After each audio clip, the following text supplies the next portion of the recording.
मांगे मैं पूरी करता हूँ। मेरी एक ही तो मांग रहती है कि सब्सक्राइब कर दो चैनल को। तो जिसने भी चैनल को सब्सक्राइब किया है उसको जय हिंद, जय भारत और दिल से सैल्यूट।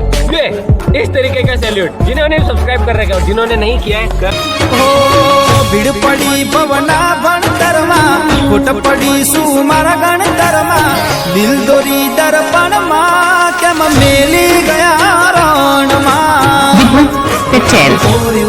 कण कण माए भूली गया सन मन फसावी संकट माए करे से रे वट जुलूम करी मारा जीवतर में वेरवाड़ी गई वड़तर में दिल दोरी दर्पण में केम मेली गया रण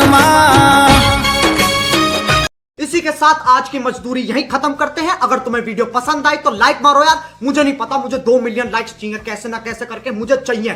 इतना झिला मैं कभी नहीं होऊंगा अपनी पूरी जिंदगी में जितना इसमें झिलाऊं, मुझे चाहिए ही चाहिए। तो लाइक मारो और अगर तुम लोग नए हो तो सब्सक्राइब करो। वो जो लाल वाला बटन है उस पर फूट फेंक के मारो या फिर मोमबत्ती, मुझे नहीं पता, बस क्लिक हो जाना चाहिए। अब मैं भी जा रहा हूं, मुझे पैसों के पीछे भागना है। बाय। हेलो दोस्तों, આવી રીતની વિડીયો બનાવો હોય તો પહેલાં તમારે 4 લિંક ડિસ્ક્રિપ્શનમાં નાખેલી છે। એ 4 લિંક ડાઉનલોડ કરવા પડશે।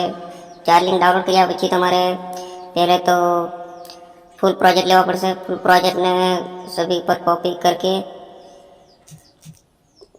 फोटो प्रोजेक्ट ऊपर नाखी देवानो રહેશે। એટલે આ ઇફેક્ટ થઈ ગઈ। આ વિપુલ પટેલ એવી રીતનું કંઈક લખેલું છે તો એને પણ કોપી માર્ક કરી લઈએ। કોપી કરીને એ ફોટાવાળા પ્રોજેક્ટમાં નાખી દો। એટલે ત્યારબાદ સોંગ રી તો સોંગને પણ કોપી કરીને એમાં નાખી દેવો ફોટાવાળી પ્રોજેક્ટમાં। તો આ રેડી વિડીયો બનીને રેડી થઈ ગઈ છે।